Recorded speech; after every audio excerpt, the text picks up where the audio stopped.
Hello, everyone. How's it going? Azrin, the language nerd here. This is episode number 12, I believe. 11, 12, 13, something like that, of this How to Teach Foreign Languages series.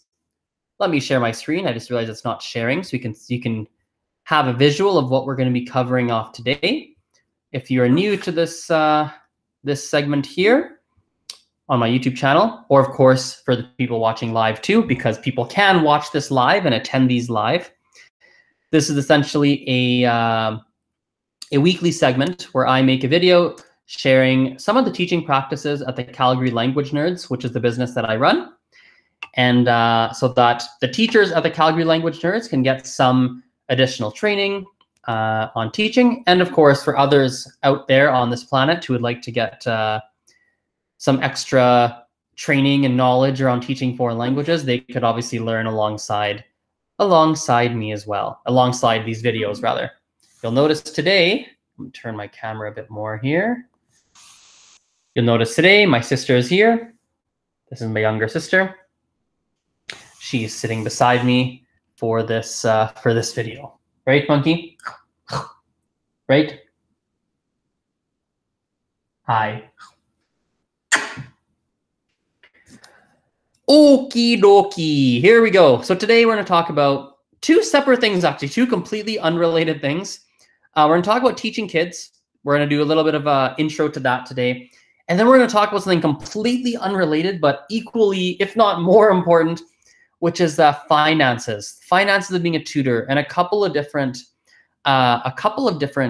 tips and strategies and things that I think are important to keep in mind if you are a language tutor.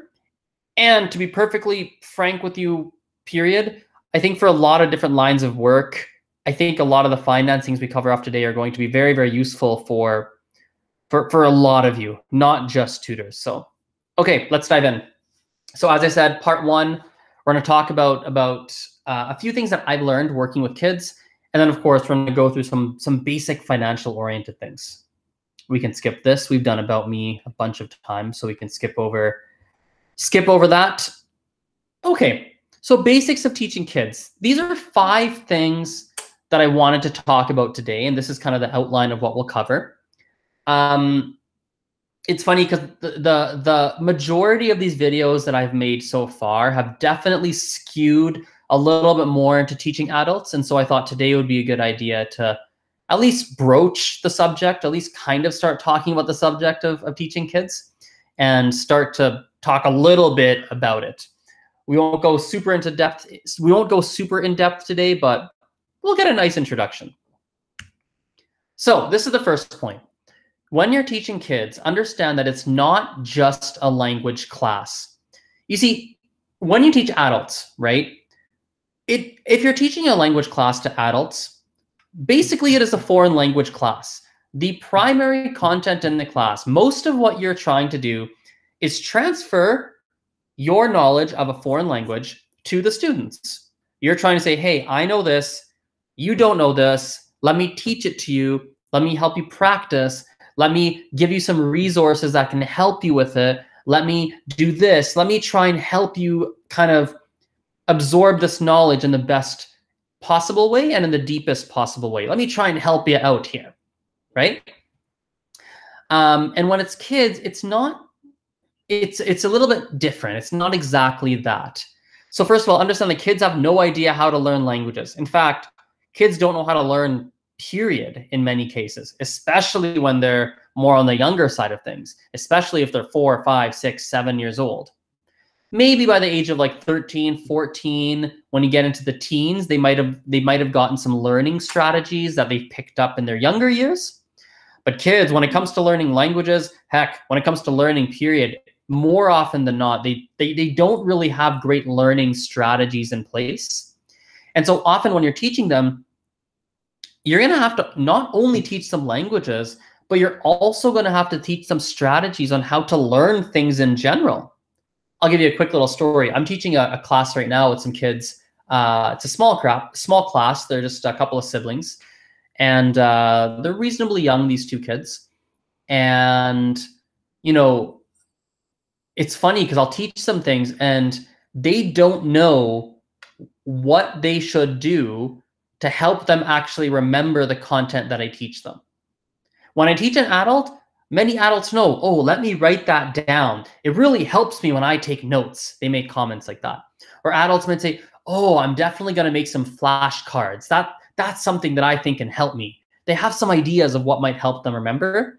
Kids have no clue. And so you have to, through the homework and through the classes themselves, you have to guide them and teach them learning strategies so that they're actually able to learn the language. Otherwise, they're not going to learn very quickly. The second point I have here is you have to understand that a significant percentage of your effort is going to be on managing behavior, at least initially. Understand that kids, it's different than adults. Adults are not, hopefully, are not going to be goofing off nearly as much as kids will. Kids sometimes don't listen. Sometimes they're very loud. They can be obnoxious. They're fooling around. Sometimes they're really well behaved, but their mind is somewhere else. They're not even listening to you. So you have to bring their attention back to you as the teacher. So when you're teaching kids, you have to understand it's not just teaching a language. Arguably, depending on the age and the personality of the kids and various factors, literally 50% of your effort might be on behavior management and keeping them hooked in, and 50% of the time, 50% of your efforts and your energy is going towards teaching the language. Now, hopefully over time, as you get to know the kids some more, as you get some good classroom routines and expectations set, they know what you care about.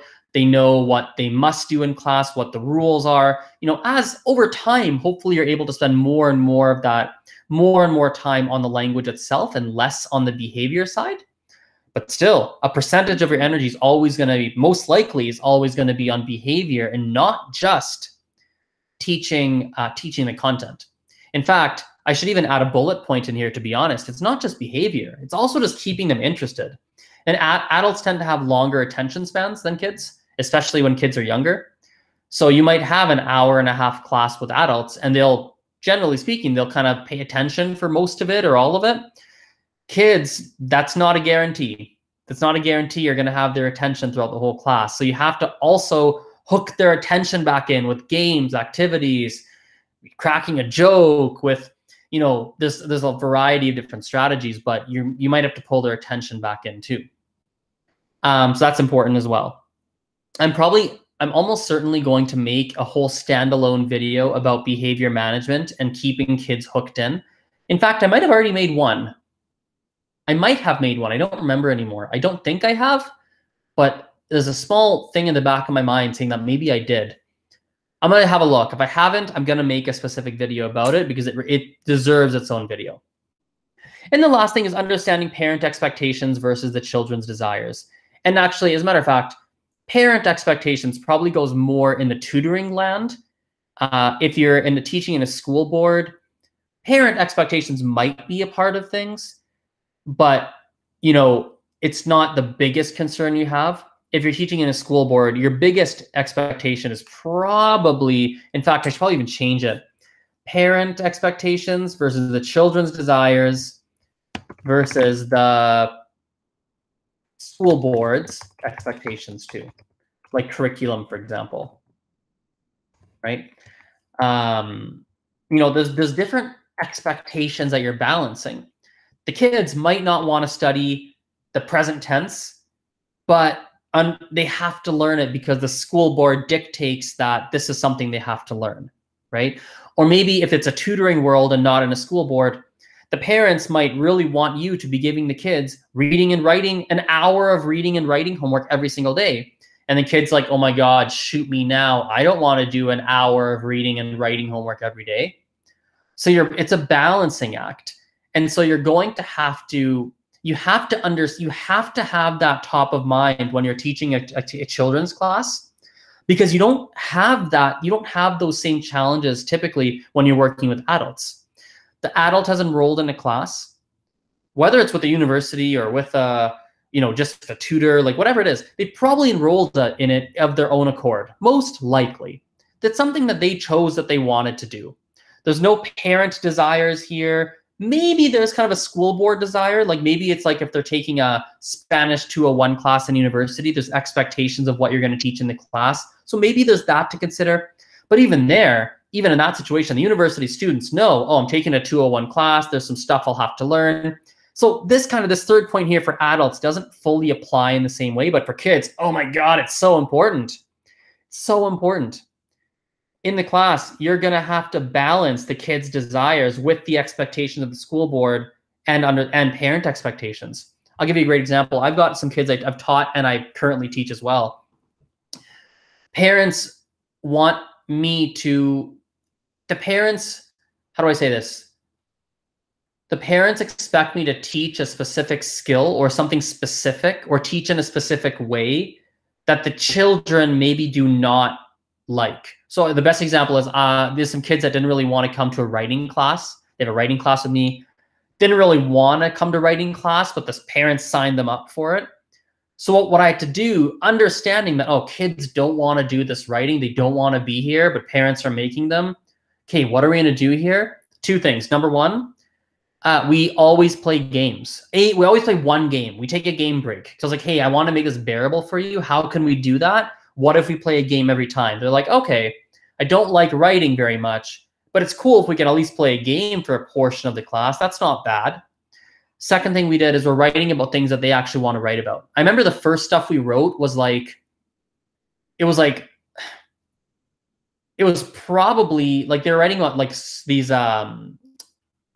cartoons and stuff, and there's cartoons they watch, and they're writing about, I think it was Pokemon actually. They're writing stories related to Pokemon that were not technically the types of stories they should have been working on at that point in time. But I had to start with that just to get them on board, to be like, oh yeah, I can write that. And now they're writing like 12-page stories and they're doing it. I built them up to it, but I only got there because I understood what the parent wants. I understand where the kid is at, and I'm trying to figure out how do we cross this bridge to still hit the parents' expectations, but also get buy-in from the kids. You have to think about that and problem solve to figure out how you're going to do it. Okay, enough time on this slide. That's a long time on one slide. Understand the second thing is grammar doesn't sink in. And then I wrote up top here, at least not in the same ways it would for adults.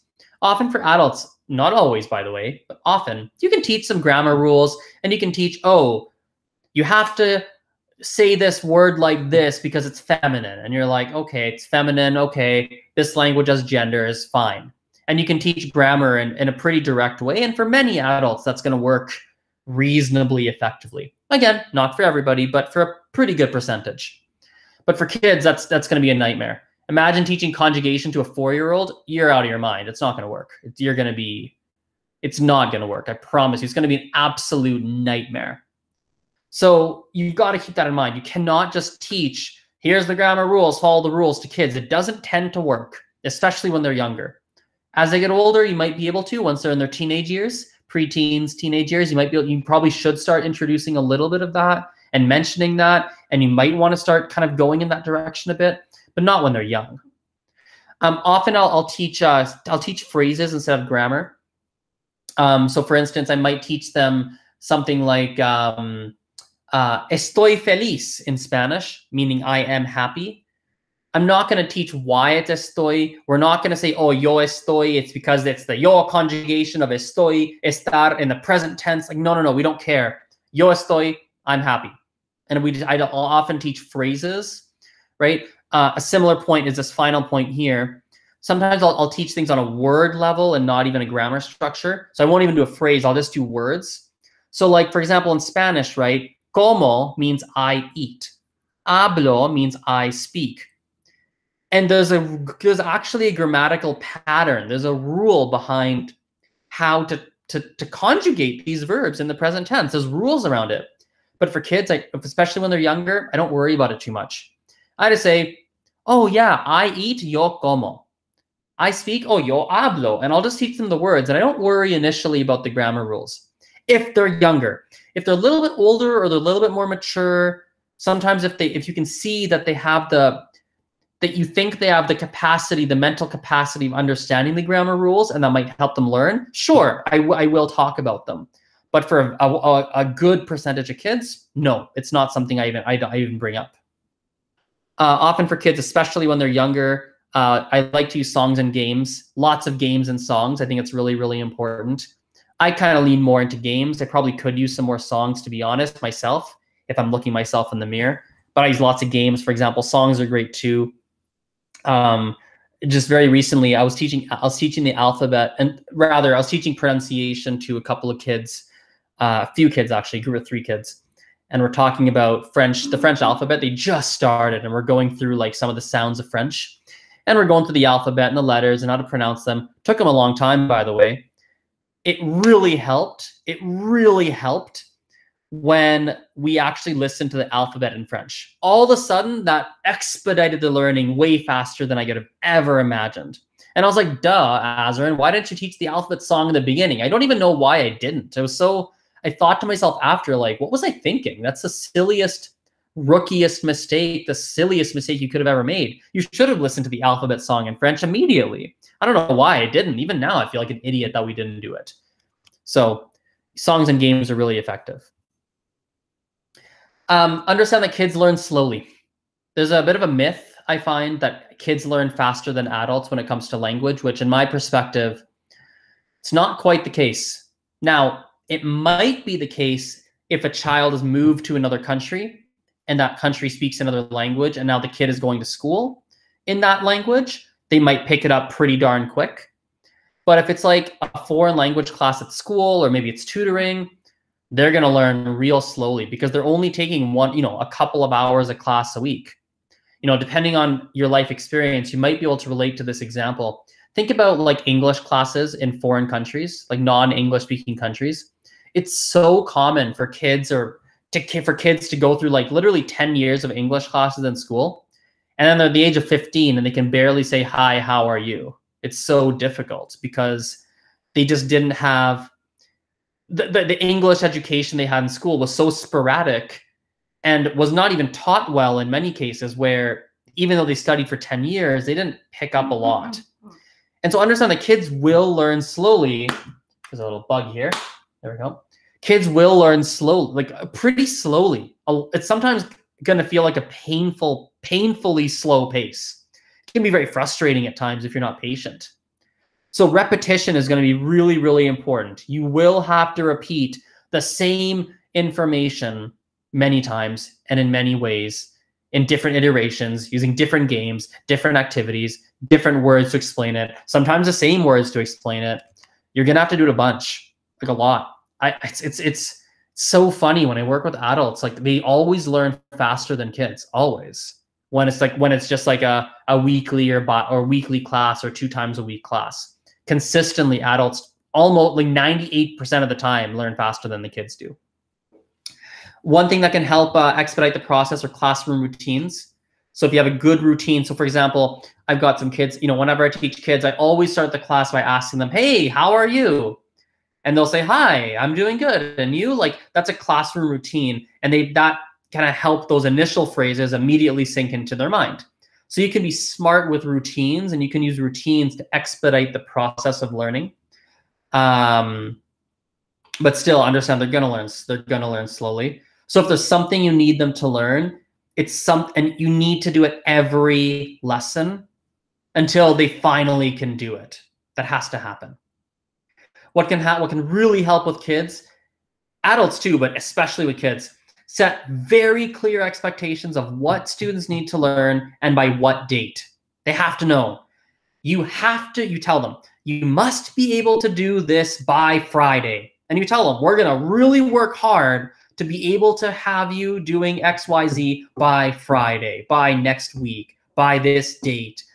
And they need to know this is what we're trying to do right here, right? So very clear. If it's very clear, laid out, they understand, they're on board, that tends to expedite the learning process too. I like to use tests and quizzes as learning tools. Funnily enough, people use tests and quizzes as assessment tools to see, do you know the content? I'm actually kind of backwards. While I like tests and quizzes to see kind of how much do they know, that's a great tool. I use it as a learning tool because when kids hear test, it's just drilled into them through school, right? They're like, oh, test, I better study. Oh no, I got to do this. Oh, I got to, especially when they're a little bit older. It immediately makes them work and study, and their brain goes into a different zone for many kids. Some kids have anxiety and things. You got to be mindful of that too. But for a lot of people, I'll give a test or quiz and stuff.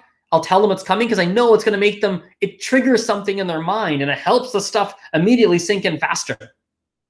Sometimes I'll have students retake quizzes and tests. It'll help kids learn faster too. Especially if they got a bad mark, I'll make them retake the same test. And then I'll have them redo it 1 or 2 times so they're able to really get that test at 100%. Even if it's oral or written, whatever kind of test it is, right? Sometimes I'll even modify the test a little bit. I won't give them the exact same test. It'll be slightly modified, but it's all the same content. I'm a big fan of that. I'm a really, really big fan of that. I'm not a fan of having a test. Great, let's move on, never see that content again. That I'm not a big fan of. And I'm not perfect. I do mess it up sometimes, especially because I teach a lot and I have so many students. Sometimes things slip through the cracks, but generally I try my absolute best not to. And the final thing before we move on to part 2 is balancing games plus quote unquote boring work. One of the biggest mistakes I made in my earlier days of teaching was I'd focus too much on making the class fun. But it's not only about sorry, I just made a mistake in this. It's also not all about making the class fun. Boring. Wait, let's reflip. I just got a typo here. Boring tasks, aka blah blah blah, still need to happen. There we go. So it's not just about the fun. You have to do some traditional learning strategies. I think there's value to them if you use them the right way. Tests, spelling bees, worksheets, like all the traditional stuff. I think it can be very effective, and I think it's just fine. Even though it's kind of boring, you're making them work, maybe they don't want to do it. Having some of those in there, I think, is very important, because at the end of the day, first of all, you want the kids to want to come to class. You want the kids to want to come, and you want to drive results. So you've got to figure out, yes, play some games. Yes, have activities. But if the kid is, let's say they're 16 years old. Actually, let's go younger. This is about kids. Let's say the kid is 5 years old. And after 3 weeks of let's say weekly classes, they still can't say, hi, my name is. They still can't do it. You bet I'm going to have a whole class. I'm not opposed in that scenario to man, it's been 3 weeks. You're not remembering my name is. Let's say 10 minutes. I want you to write my name is in French 20 times. They'll be like, what, 20? Yep, fill your page. Say it, yep, then they'll write it all down. It's going to be so boring. They're not going to like it. And I'll say, so how do you say my name is?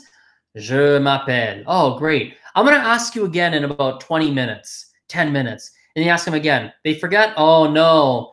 You better write it down 10 more times. That's boring. Maybe very traditional. Reminds me of detention and writing lines on the whiteboard. I'm not opposed to it because they're not learning the thing that I've been focused on for 3 weeks. What the heck is going on? We got to do something to get that in their head, right? Oh, you're not remembering? Tomorrow, pop quiz. Tomorrow we're having a quiz on this. You better know my name is. We're having a quiz, right? And that's not fun. It's kind of boring. It's a little bit Mr. Mean Guy, but they have to learn at the same time. It's not just, they're not coming to class just to have fun. They have to learn. And you have to make sure they're learning and want to come to class. So you have to have that front of mind. Okay, let's transition to here. This is a completely different topic, but I didn't really know where to put it in. I didn't want to make a separate video on financials because it's not really how to teach, but it's so important. For teachers who work for me right now, it's super key, but I think for tutors in general, and heck, who am I kidding? People in general, this is going to be super key. Let's go to the next slide here. Okay, when you work as a tutor, and by the way, it's different if you work on a school board. In a school board, some of this won't apply, but some of it won't, some of it will. But let's stick with the tutor for now. If you're a tutor, you work for an agency or a company, maybe you're self-employed, your hours fluctuate. Your hours can fluctuate. Sometimes you'll have more hours. Sometimes you have less hours. It's kind of up and down. And so the amount of money you make per month is not always going to be consistent. It kind of sucks, right? And like me having teachers, like I try so hard to give people like a consistent number of hours, like whatever number I'm giving you, I want to make sure you kind of have that. I'm super careful in what I promise. I promise 1 to 5 hours a week to start off because I really want to make sure I'm hitting those expectations for people. Like but still, like things fluctuate, things change, good months, bad months. Like, so that's you have to realize that. That's a part of it's often a part of being a tutor. Point number 2 here kind of goes for lots of lines of works, whether you're in languages, no matter what you do. Crazy things happen, man. Your car breaks, your rent increases, you got to move, COVID-19. Like, oh my God, who could have guessed that happening? And so you need money for that, right? Money's important for that. If you're living paycheck to paycheck and your car breaks, you're in trouble. It's stressful. It's really stressful. You know, layoffs happen, losing your job happens, pay cuts happen, like these things happen. And so because of these factors, you must have savings. I'm not a financial expert. I'm not. I know how I do my finances. I know how I was raised around finances. I know, I'm not an expert. I mean, it's not my field, but I do know you need savings. That's so important. It is, because here's the thing. It's not even like layoffs, losing your job, and pay cuts can happen. It's not that crazy things can happen. It's not that hours can fluctuate. These things happen. Sooner or later, it happens. Guess what? In your lifetime, you're going to be laid off. Or maybe you're going to be fired. Maybe it'll be a pay cut. Maybe COVID happens and like you can't go to work. Like your job something's going to disrupt your life. We know something's going to disrupt your life. Okay? And for that reason, I cannot stress this enough, you need savings. You must have them. You must. Okay? And so I want to give just a few thoughts on this. Again, this is the topic I'm so passionate about. I'm incredibly passionate about this.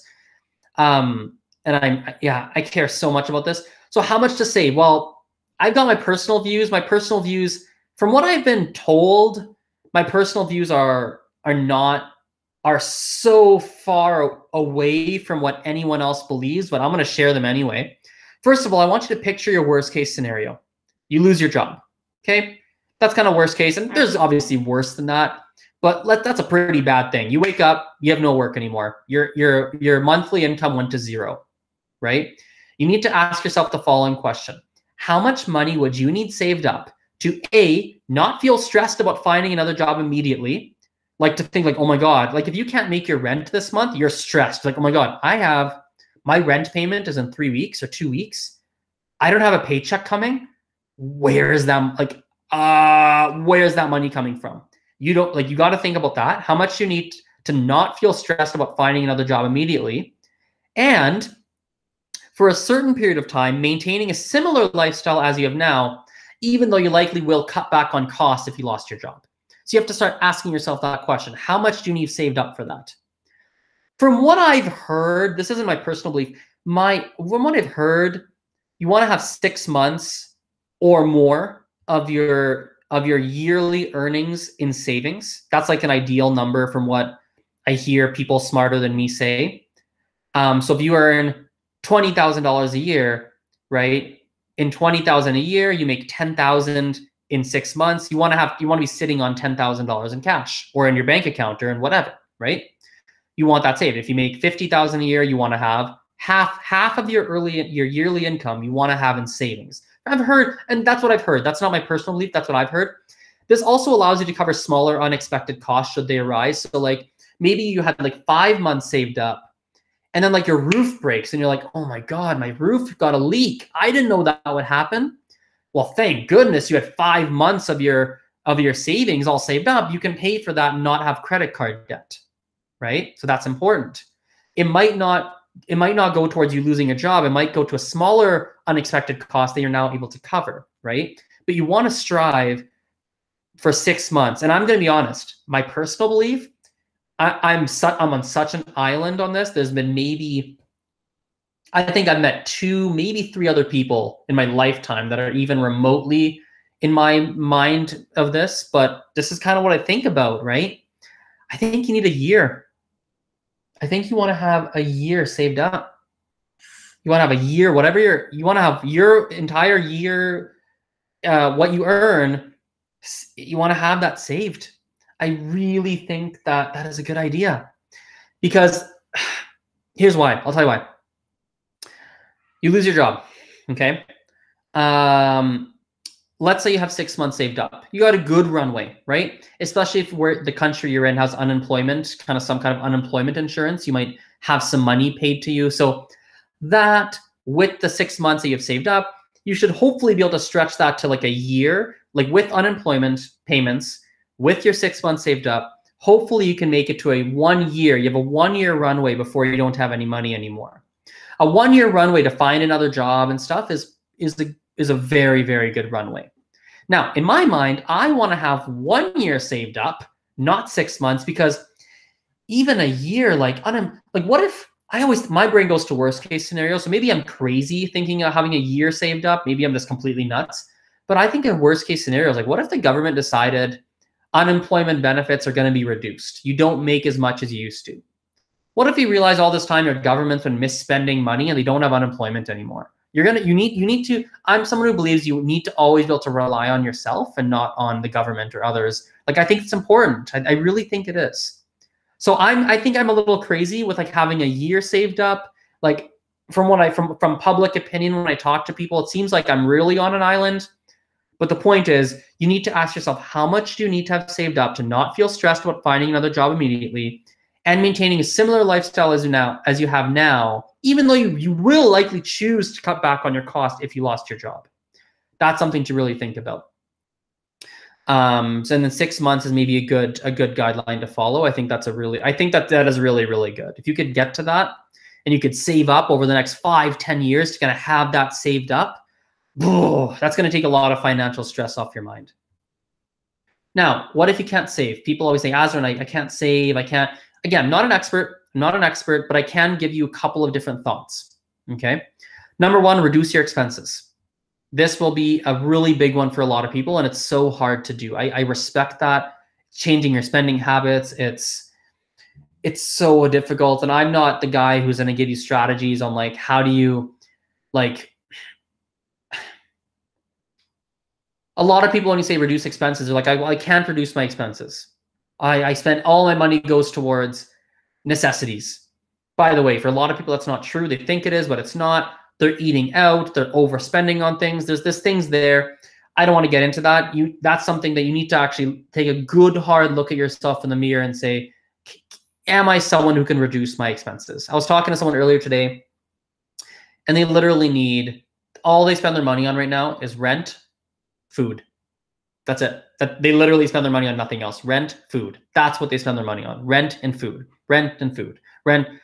Super tough, and the rent is not expensive. I was looking at it with someone recently. It's like, it's actually cheaper than rent and everywhere else in the city. They have super cheap rent. Their food is like not a lot, $50 a week. Reducing expenses for them is pretty tough. You're spending $600 a month.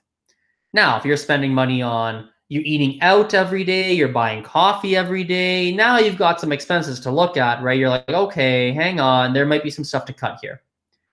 Or your second option is to earn more money. That's a very viable option. Now, people are like, how the hell do I earn more money? What do I do? Well, let me tell you. There's a bunch of options. There's a lot of options. I've just kind of written some here. You don't need to earn a lot, right? You can be paid to take surveys online. You're not going to make a lot doing that, but Google it. How do I get paid to take surveys online? Again, you won't make a lot, but even saving $100 a month, earning an extra $100 a month, and being able to save that, that's amazing. That's a very good step in the right direction. I'm a big fan of reselling. I'm a big fan of that. Reselling means you take something that you have in your house that you're not using, you sell it. I had some golf clubs I haven't used in years, sold them last week for $80. It took me half an hour to make that $80. That's $160 an hour when you do the math. That's really cool. All I did, I went on the website, I went on Kijiji, which is what we use in Canada, took a picture of it. It was like golf clubs. Here's the clubs in it, blah, blah, blah, blah. Posted. I wanted $100. Someone offered 80. I was like, done. 80's great. They came, picked them up. Easy. Gone. Super, super easy. You can go really hardcore on reselling. I'm going to type this in here, actually. I want you to Google the 2017 Flip Challenge. Google that. That's a great way to go make some extra cash. Oh, that's weird. I heard something odd. Anyway, search that up. It's a great, basically, this is where you can go find stuff. You can often get the stuff for free and you resell it for 10, 20, 30, 40, 50, 100 bucks. Really good. This is a good one. Look into that. Renting out spare space in your house or apartment. Very good idea. If you're like on an Airbnb or something, if you've got an extra room.